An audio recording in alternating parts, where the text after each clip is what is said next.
कि ये सारे क्वेश्चन आपके प्रीवियस एग्जाम में पूछे हुए क्वेश्चन हैं। इससे क्या होगा कि आपको ये पता चलना शुरू हो जाएगा कि क्वेश्चन पूछे कहाँ से जाते हैं और पूछने का तरीका क्या होता है।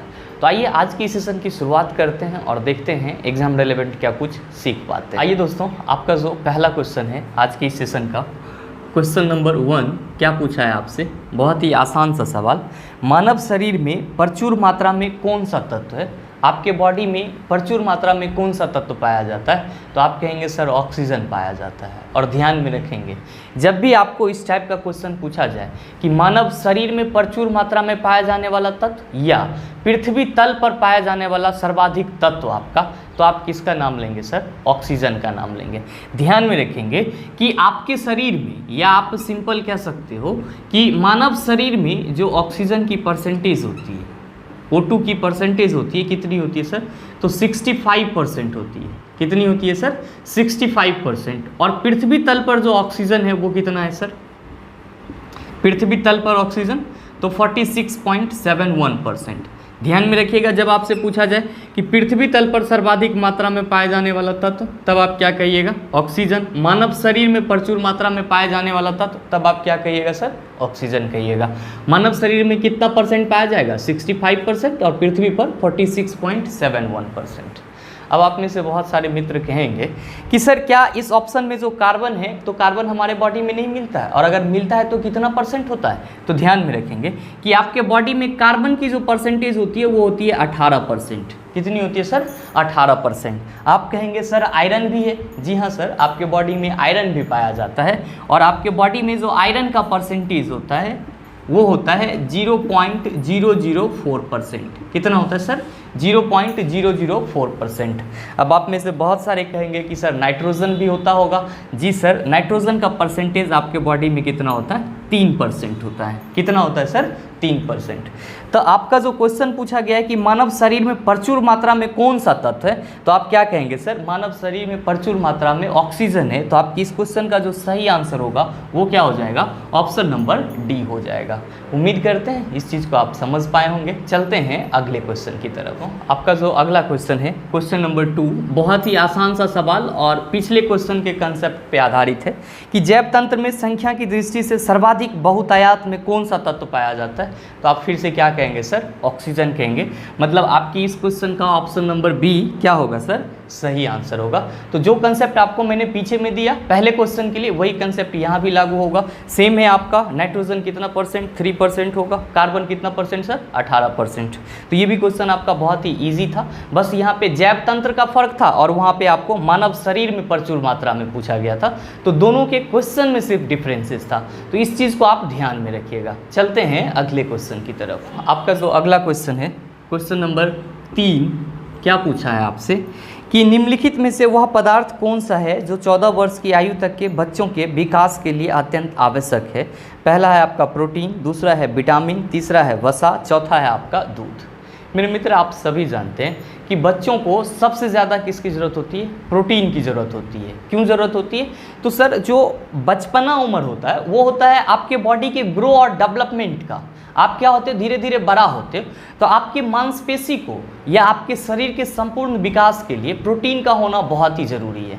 और ये आपका ऐसा माना जाता है कि 14 वर्ष तक के बच्चों को, 14 ईयर्स तक के बच्चों को सबसे ज़्यादा ज़रूरी किसकी होती है? प्रोटीन की होती है। और ध्यान में रखेंगे कि प्रोटीन क्या करता है? तो आपके बॉडी के मसल्स को डेवलप करता है, विकसित करता है। तो आप क्या कहेंगे कि सर इस क्वेश्चन का आंसर हो जाएगा ऑप्शन नंबर ए, क्या?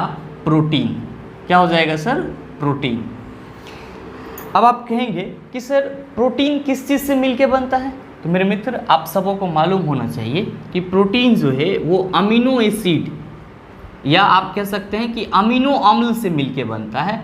और आपको मैं बता दूं कि आपके बॉडी को कितने अमीनो एसिड की ज़रूरत होती है प्रोटीन बनाने के लिए? तो आप कहेंगे सर 20 अमीनो एसिड की ज़रूरत होती है। किसके लिए सर? प्रोटीन बनाने के लिए। अच्छा, अब फिर है आपकी इसी ऑप्शन में विटामिन। विटामिन का भी आपकी लाइफ में बहुत ज़्यादा इंपॉर्टेंस है। हालांकि ये आपको ज़्यादा मात्रा में इसकी ज़रूरत नहीं होती है। विटामिन की ज़रूरत बॉडी को ज़्यादा मात्रा में नहीं होती है, लेकिन जो इसका प्रॉपर अमाउंट है वो चीज़ आपके बॉडी में होना चाहिए। अगर नहीं होगा तो फिर इसके कमी से क्या होगा सर, रोग हो जाएगा।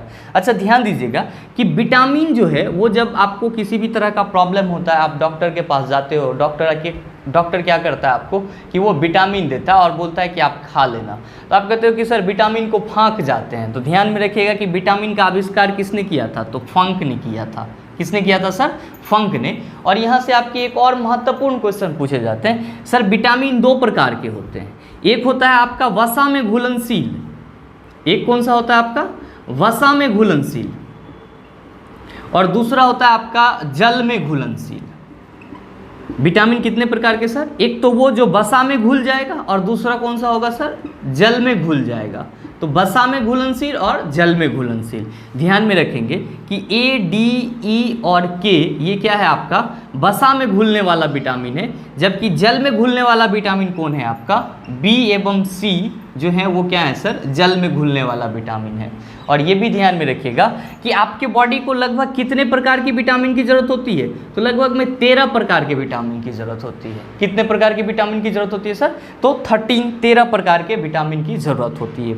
नेक्स्ट है आपका वसा। तो इससे भी आपका एक क्वेश्चन पूछा जाता है कभी कभी आपके एग्जाम में कि निम्नलिखित में से ट्राइग्लिसराइड है, तो आप क्या कहेंगे, वसा जो है आपका वो क्या है सर, ट्राइग्लिसराइड है। क्यों, क्योंकि वसा के एक अणु का जो निर्माण होता है वो ग्लिसरॉल और वसीय अम्ल के मिलने से होता है। तो वहाँ पे हम लोग कहते हैं कि वहाँ पे जो ग्लिसरॉल होता है वो क्या होता है सर, 3 अणु होते हैं, तो इसीलिए हम लोग फैट को क्या बोलते हैं, ट्राइग्लिसराइड बोलते हैं। तो आपके एग्जाम में ये भी क्वेश्चन पूछा जाता है कि निम्नलिखित में ट्राइग्लिसराइड कौन है, तो आप क्या कहेंगे, वसा जो है ट्राइग्लिसराइड है। प्रोटीन किससे बनता है, तो सर अमीनो अम्ल से मिलके बनता है। तो प्रोटीन के निर्माण में कितने अमीनो अम्ल की जरूरत होती है, तो आप कहेंगे सर 20 अमीनो एसिड की जरूरत होती है। विटामिन का खोज किसने किया, फंक ने किया। वसा में घुलनशील कौन होगा, तो एडेक, मतलब ए, डी, ई और के आपका वसा में घुलनशील, और जल में घुलनशील विटामिन कौन होगा आपका, तो बी एवं सी। उम्मीद करते हैं इस चीज़ को आप समझ पाए होंगे। चलते हैं अगले क्वेश्चन की तरफ। आपका जो अगला क्वेश्चन है, चौथे नंबर का क्वेश्चन, क्या पूछा है आपसे पूछा है कि भोजन को नली से होते हुए धकेलने के लिए नाल के मांसपेशियों के स्तर के लयबद्ध संकुचन को डैश कहते हैं।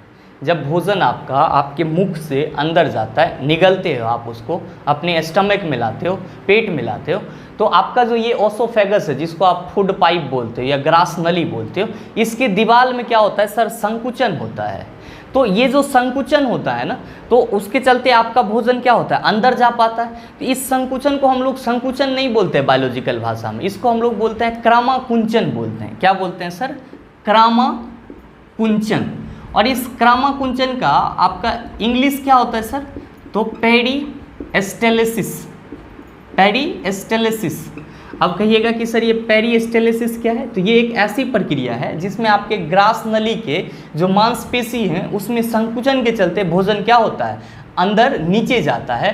तो हम लोग कहते हैं कि इस प्रक्रिया को क्रामाकुंचन कहते हैं, पेरिस्टेलिसिस कहते हैं। और इसके थ्रू क्या हो रहा है, आपका भोजन मुख से कहाँ जा रहा है, पेट में जा रहा है। तो आपसे क्वेश्चन यही पूछा है कि भोजन की नली से होते हुए धकेलने के लिए नाल के मांसपेशियों के स्तर का जो लयबद्ध संकुचन होता है उसको क्या कहते हैं, तो क्रामाकुंचन कहते हैं। तो आपके इस क्वेश्चन का सही आंसर क्या हो जाएगा, ऑप्शन नंबर ए हो जाएगा। अगर इंग्लिश में पूछे तो आप कहेंगे पेरिस्टेलिसिस कहते हैं। अच्छा नेक्स्ट आपका एक और इसमें सबसे इंपॉर्टेंट ऑप्शन दिया हुआ है जो आपके एग्जाम में बार बार मिलता होगा। पहला तो आपका ऑप्शन बी में दिया हुआ है सरलीकरण, तो कोई बात नहीं है, कॉम्प्लेक्स मटेरियल को सरल मटेरियल में लाएंगे, उसी को हम लोग सरलीकरण बोलेंगे।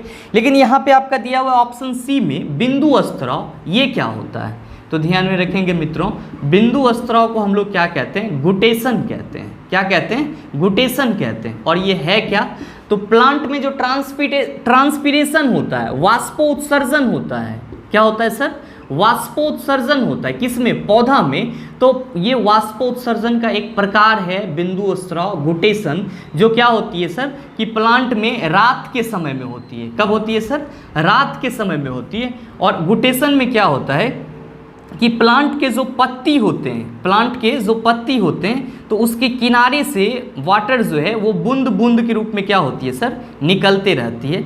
तो गुटेशन आपका वाष्पोत्सर्जन का एक प्रकार है जो रात में होता है पौधों में। और इसमें क्या होता है, तो पौधे के पत्तियों के किनारे से जल बूंद के रूप में क्या होती है, उसके शरीर से बाहर आती है। तो इस चीज़ को भी आप ध्यान में रखेंगे कि गुटेशन क्या है, वाष्पीय उत्सर्जन का एक प्रकार है और ये कब होती है, तो रात के समय में होती है। उम्मीद करते हैं इस चीज़ को आप समझ पाए होंगे। चलते हैं अगले क्वेश्चन की तरफ। आपका अगला क्वेश्चन है क्वेश्चन नंबर 5। क्या पूछ रहा है आपसे, विटामिन B6 की कमी से पुरुष में हो जाता है, आप सभी कहेंगे अरक्तता, जिसको हम लोग क्या कहते हैं, एनीमिया कहते हैं। तो आपकी इस क्वेश्चन का सही आंसर क्या हो जाएगा, ऑप्शन नंबर डी, अरक्तता। क्या सर, अरक्तता। और ये किसकी कमी से होता है सर, तो विटामिन B6 की कमी से होता है। किसकी कमी से, विटामिन B6 की कमी से। मित्रों कभी कभी आपसे विटामिन B6 का रासायनिक नाम भी पूछ लिया जाता है आपके एग्जाम में। तो क्या कहेंगे सर कि विटामिन B6 का जो रासायनिक नाम है वो क्या है, पायरिडॉक्सिन। क्या है सर, पायरिडॉक्सिन। अब आप कहेंगे कि सर और भी ऑप्शन में विटामिन है, जैसे कि आपका विटामिन नहीं है, और भी अलग अलग तरह के रोग हैं, जैसे कि आपका है रिकेट्स।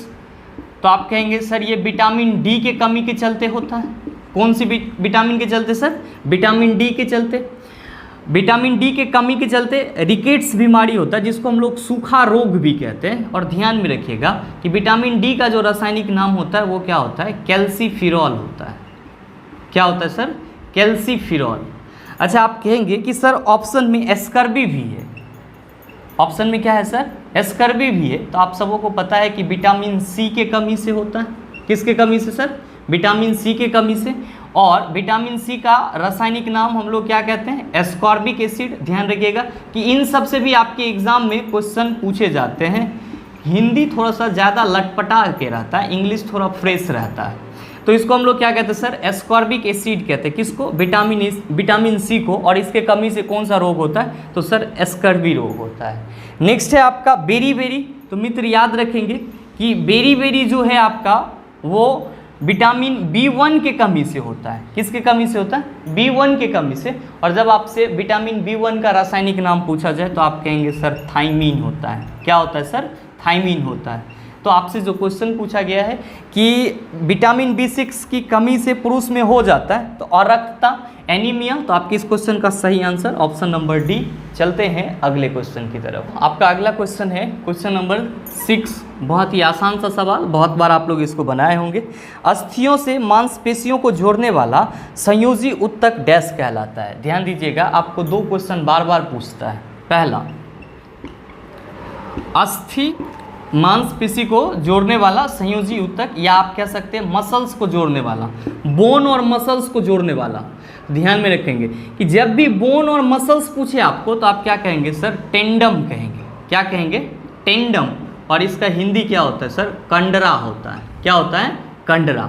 और जब आपसे क्वेश्चन में पूछे कि अस्थि से अस्थि को जोड़ने वाला, अस्थि से अस्थि को जोड़ने वाला मतलब क्या, कि बोन और बोन एक साथ जुड़ रहा हो, बोन और बोन एक साथ जुड़ रहा हो, तो इस दोनों के बीच को जोड़ने, इस दोनों को जोड़ने वाला कौन होता है सर, तो आप कहेंगे सर लिगामेंट।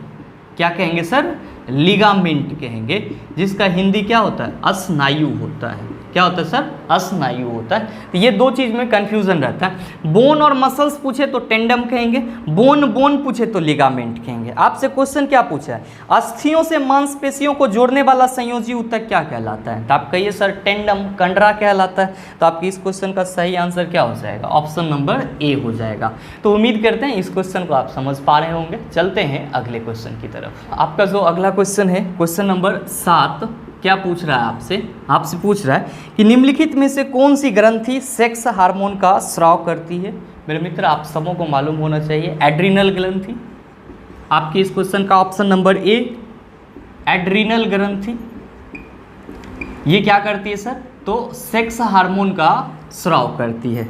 अब आप में से बहुत सारे कहेंगे कि थायराइड ग्रंथि क्या करती है, तो थायराइड ग्रंथि थायरॉक्सिन नामक हार्मोन्स को रिलीज करती है। अच्छा हम लोग सिर्फ पढ़ रहते हैं कि थायराइड ग्रंथि थायरॉक्सिन हार्मोन को स्रावित करती है, लेकिन थायरॉक्सिन हार्मोन का आपके लाइफ में यूज़ क्या है, तो ध्यान में रखिएगा कि थायरॉक्सिन हार्मोन जो है वो कोशिकीय शोषण जो होता है उसमें तेजी लाता है, या आप कह सकते हैं कि कोशिकीय शोषण को सुचारू रूप से चलाता है। या कोशिकीय शोषण में वृद्धि लाता है, ये भी आप कह सकते हैं। पिट्यूटरी ग्लैंड्स है तो इसको हम लोग मास्टर ग्रंथि बोलते हैं। क्यों बोलते हैं? क्योंकि आपके इंडोक्राइन ग्लैंड से जितने भी हार्मोन सेक्रेट्स होते हैं उन सब का नियंत्रण कौन करता है सर? तो प्यूस ग्लैंड्स करता है।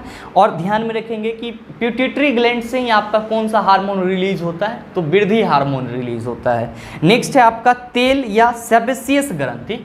मेरे मित्र, ये ग्रंथि आपके त्वचा में पाया जाता है। अच्छा, त्वचा की एक और ग्रंथि से आपके एग्जाम में सवाल पूछा जाता है कि निम्नलिखित में से किस ग्रंथि से पसीना निकलता है? तो आप कहेंगे श्वेत ग्रंथि। कहाँ रहता है सर? त्वचा में रहता है। और सेबेसियस ग्रंथि भी कहाँ पे रहता है सर? तो त्वचा में रहता है। ये आपके बाल के नीचे पाया जाता है। और जनरली इसका काम क्या होता है कि ये वसामय पदार्थ या फिर तेलीय जैसा पदार्थ को रिलीज करता है, जिससे कि आपका स्किन जो होता है वो सॉफ्ट रहता है और वाटर प्रूफ होता है। स्किन पे जब आप पानी डालते हैं तो वो क्या होता है, आपका बूंद बूंद टाइप बच जाता है। तो आपको लगता है कि इस पे पहले से ही तेल है, नहीं, वो आपके जो स्किन में सेबेसियस ग्लैंड उपस्थित हैं वो तेल या वसा जैसे पदार्थ का सेक्रेशन करते रहते हैं, जिसके चलते आपका स्किन क्या हो जाता है? सॉफ्ट हो जाता है और वाटर प्रूफ हो जाता है, जल रोधक हो जाता है। उम्मीद करते हैं इस चीज़ को आप समझ पाए होंगे। चलते हैं अगले क्वेश्चन की तरफ। आपका जो अगला क्वेश्चन है, क्वेश्चन नंबर 8, क्या पूछा है आपसे क्वेश्चन पूछा है कि न्यूरॉन क्या होता है?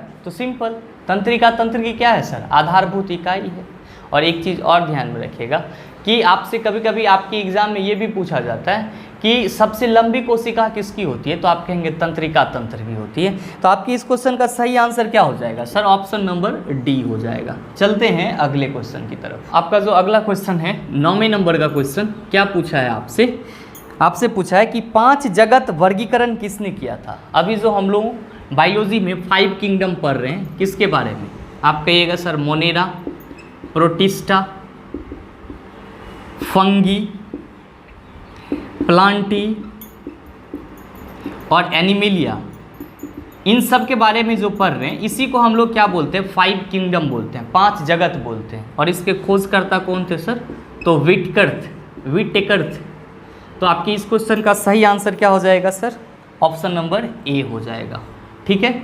अब आप कहेंगे कि सर हमारे ऑप्शन में हैकेल भी है। तो ध्यान में रखिएगा कि हैकेल जो थे वो ऐसे वैज्ञानिक थे जिन्होंने इकोलॉजी को पूरी तरह से व्यवस्थित करके परिभाषित किया था, पारिस्थितिक विज्ञान जिसको हम लोग बोलते हैं।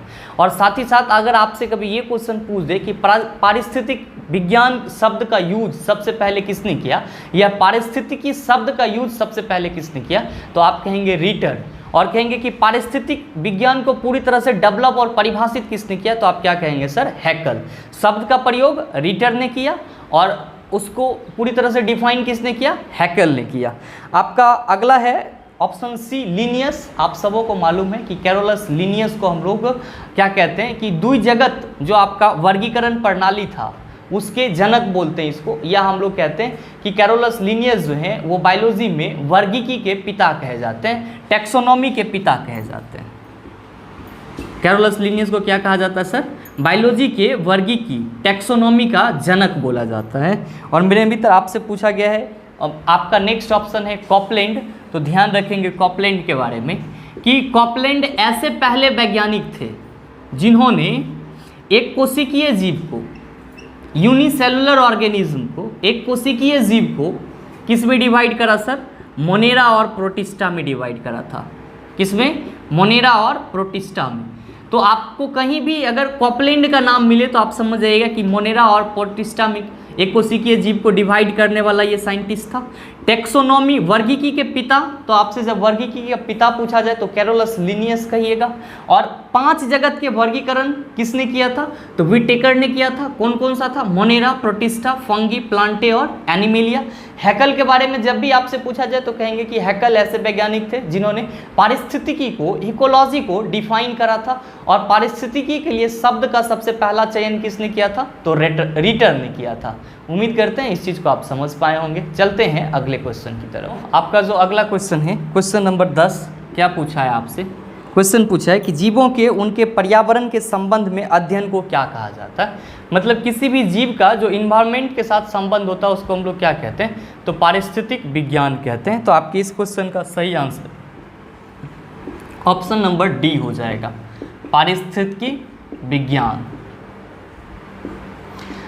दोस्तों यहाँ पे ध्यान देंगे एक सबसे अहम बात कि हम लोग कंफ्यूज करते रहते हैं। पहला चीज़ क्या कि इकोलॉजी, इसको हम लोग बोलते हैं पारिस्थितिकी, और जब यहाँ पे इकोसिस्टम लगा हुआ रहे, इकोसिस्टम लगा हुआ रहे, तब इसको हम लोग बोलते हैं पारिस्थितिक तंत्र। क्या बोलते हैं? पारिस्थितिक तंत्र। ध्यान में रखिएगा, इकोलॉजी या पारिस्थितिकी शब्द का पहला प्रयोग किसने किया था? रिटर ने किया था। इसको पूरी तरह से परिभाषित किसने किया था? हैकेल ने किया था। लेकिन अगर आपके एग्जाम में पूछा जाए क्वेश्चन कि इकोसिस्टम को सर्वप्रथम किसने पारिस्थितिक तंत्र का नाम दिया था, तो आप क्या कहेंगे? टांसले। किसने नाम दिया था सर? टांसले ने नाम दिया था। तो इस दोनों के डिफरेंसेस को आप ध्यान में रखेंगे ताकि अगर कहीं पे ये मिले तो आप उस पर कंफ्यूज ना करें। दोस्तों उम्मीद करते हैं यहाँ तक के सारे क्वेश्चन को आप आसानी से समझ गए होंगे, और अब इससे संबंधित कहीं भी आपको किसी भी तरह का क्वेश्चन पूछा जाएगा तो अब आप उसका जवाब आसानी से दे सकते हैं। अगर आपको वीडियो अच्छा लगा होगा तो वीडियो को लाइक कीजिएगा, शेयर कीजिएगा, और हाँ, चैनल पे नए हैं तो सब्सक्राइब करके बेल आइकन दबा लीजिएगा ताकि इस तरह के एग्जाम रिलेवेंट वीडियो सबसे पहले आपके पास पहुँचे और आप उसका भरपूर फ़ायदा उठा पाए। मिलते हैं हम लोग फिर अगले वीडियो सेशन में, तब तक के लिए best of luck. Thank you, have a nice day.